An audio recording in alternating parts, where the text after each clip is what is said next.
Dans un futur lointain, la Terre, épuisée et surpeuplée, pousse l'humanité à chercher refuge sur Elysia, une planète habitable à des années-lumière.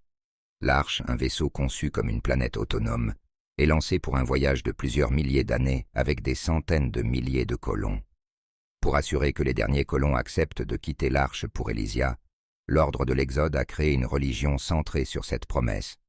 Une génération avant l'arrivée prévue, la société de l'Arche, sous la stricte surveillance de l'ordre, est divisée entre les fidèles de l'Exode et ceux qui doutent. Une opposition secrète appelée la Source émerge. Dans ce climat de tension, Daniel et Maya, deux adolescents, naviguent entre foi et raison, confrontés à des événements qui pourraient changer le destin de l'humanité.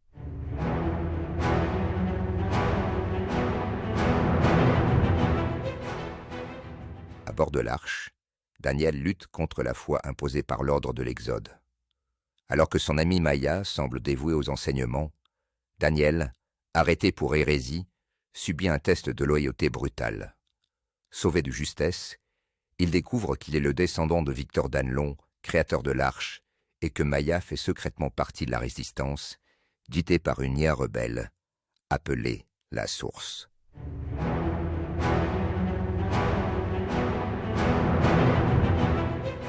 L'atmosphère dans la grande salle de l'Arche est lourde, tendue. Des centaines de colons sont assis en rang serré, les visages crispés, les yeux rivés sur l'estrade où se déroule le rituel de l'autocritique. Au centre de l'estrade, éclairage cru, un groupe de 6 colons est aligné devant la masse silencieuse. Parmi eux, Daniel, le cœur battant, le visage impassible. Autour de lui, les autres, nerveux, attendent leur tour. Ces séances d'autocritique, imposées par l'ordre, sont devenues une routine redoutée, un instrument de contrôle qui assure l'obéissance par l'humiliation publique. Calixte, le guide suprême, préside la séance. Silhouette imposante ou très sévère, il incarne la toute-puissance de l'ordre. D'une voix profonde, il déclame « Citoyens de l'Arche, nous sommes ici pour purifier notre communauté des pensées déviantes, des doutes qui pourraient saper notre mission sacrée. Aujourd'hui, ces colons sont parmi nous pour confesser leurs erreurs, pour se purifier de l'hérésie qui menace notre cohésion. » Les mots de Calixte sont imprégnés de la propagande de l'ordre. L'idée que seule une société pure et débarrassée de tout élément déviant peut atteindre le paradis promis d'Elysia. Cette idéologie est martelée jour après jour, imposée comme une vérité absolue. Elle justifie l'essence d'autocritique, outil essentiel pour maintenir la cohésion et la pureté de leur société. La première à s'avancer est une femme d'âge moyen, tremblante, les yeux baissés. Elle murmure ses confessions d'une voix à peine audible, accusant ses propres pensées, ses doutes furtifs, avant de s'effondrer en larmes. La foule la regarde avec une ferveur inquiétante. Certains scandent les slogans habituels. « La foi nous guide, l'Exode est notre salut. » Daniel, observant cette scène, perçoit une autre réalité. Au-delà des cris des fidèles zélés, il voit dans les yeux de certains membres de l'Assemblée une lueur de résignation, de fatigue. Des hommes et des femmes qui, comme lui, répètent ces mantras, non par conviction, mais par peur. Ses yeux baissés, ses lèvres serrées, les slogans hurlés sans conviction. Beaucoup ne croient plus en ce rituel, contraints de participer sous peine d'être dénoncés à leur tour. Le deuxième colon, un homme d'une trentaine d'années nommé Jonas, commence à s'accuser avec un ton résolu. Mais ses paroles semblent vides, récitées mécaniquement. « Je suis coupable de faiblesse d'esprit, d'avoir douté un instant de notre mission divine. Je mérite la punition qui m'est imposée. » À mesure qu'il parle, des acclamations fusent, renforçant la pression. Jonas semble avoir du mal à convaincre. Sa voix manque de conviction. Et cela ne passe pas inaperçu. Calixte fronce les sourcils. « Jonas, tes mots sont vides. Crois-tu vraiment ce que tu dis ?» demande-t-il d'une voix glaciale. Jonas, terrifié, se met à bredouiller. « Je vous jure, je suis loyal à l'ordre. » Mais c'est trop tard. L'Assemblée, sentant la faiblesse de Jonas, commence à le dénoncer ouvertement. « Traître! Imposteur !» hurle un membre du public.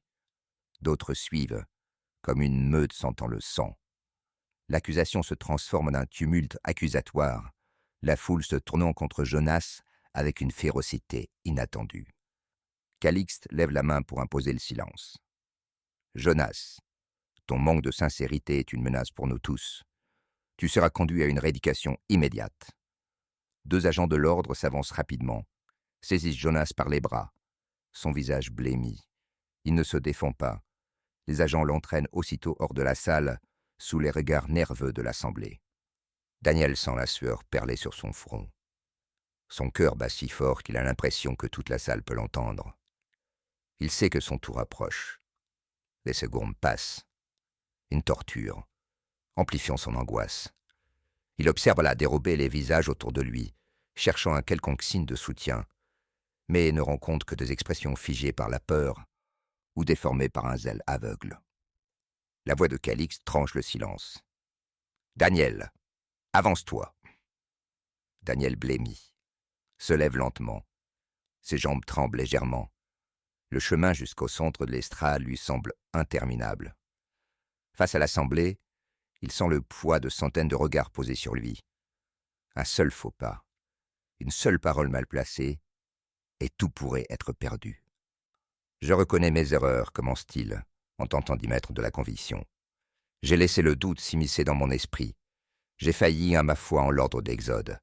Et pour cela, je vous demande pardon. » Un murmure parcourt l'assemblée, et les slogans repris par certains deviennent plus forts, plus insistants.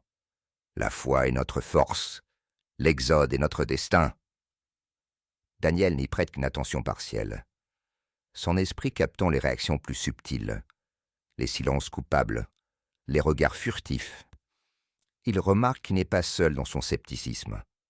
Cela le renforce.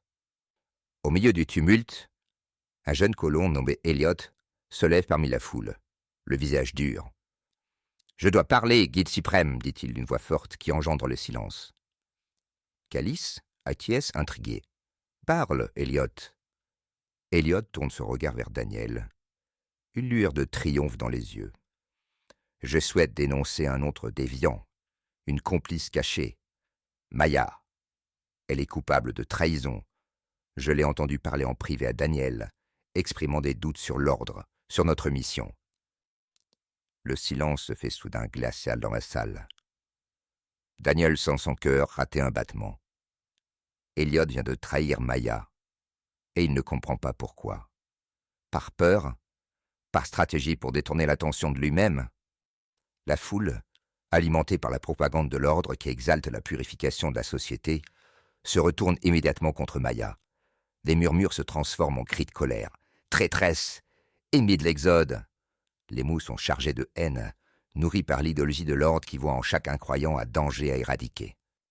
Calixte, les yeux étincelants de suspicion, scrute la foule. « Maya, dit-il d'une voix ferme, approche. » Maya, cachée dans l'ombre, ne peut éviter l'injonction. Elle se lève lentement, le visage pâle. Elle avance avec détermination vers l'estrade. Elle sent les regards pesants de la foule, consciente de l'enjeu. « Qu'as-tu à répondre à Elliot ?» demande Calixte, la voix froide.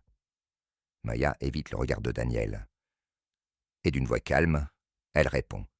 « Je n'ai jamais trahi l'ordre. Je n'ai pas de doute. » Sa réponse provoque un murmure d'incrédulité dans l'assemblée. Calixte, un sourire sans joie aux lèvres, se tourne vers la foule. « Vous l'entendez, colon? Voilà l'arrogance d'une âme corrompue. Refuser l'autocritique, c'est refuser la purification de notre mission sacrée. Une telle insoumission ne peut être tolérée. » Le murmure devient un grondement de colère, un grondement qui enfle, qui grandit, qui déferle sur elle. « Traîtresse! Ennemie de l'Exode! Purgeons les impurs !» Les cris se multiplient, s'amplifient jusqu'à devenir une clameur unanime. Maya se redresse, serre les poings, mais ne fléchit pas sous l'avalanche de haine qui se déverse sur elle. « Tu seras emmené immédiatement pour un interrogatoire approfondi, » déclare Calixte, ses mots noyés par les hurlements de la foule. Les agents la traînent hors de la salle. La foule s'embrase. « À mort! Traîtresse !» Les cris de haine fusent, acides, brûlants. Chaque mot, chaque hurlement la déshumanise un peu plus. Maya garde la tête haute sur les hurlements de la foule. Daniel, impuissant, observe la scène avec une rage contenue. Dans le néant s'avance notre arche, des milliers d'âmes portant l'espoir.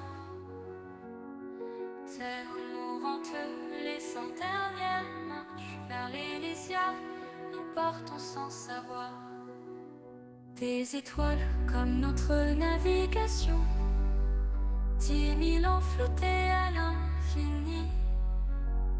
Des générations pour notre mission, la promesse d'un nouveau paradis. Vers l'Elysion, nous volerons, liberté et rêve dans l'horizon.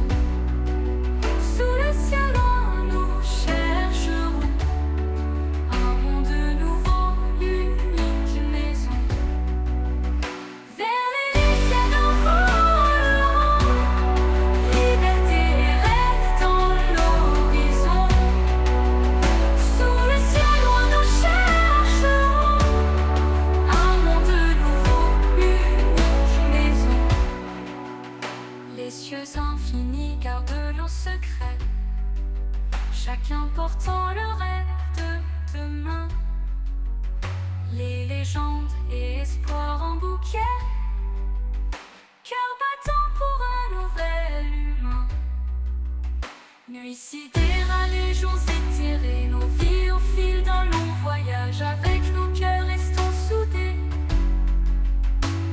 espoir et foi, seul notre langage. Vers l'Elysion, nous volerons, liberté et rêve dans l'horizon. Sous le ciel loin, nous chercherons un monde nouveau, unique maison.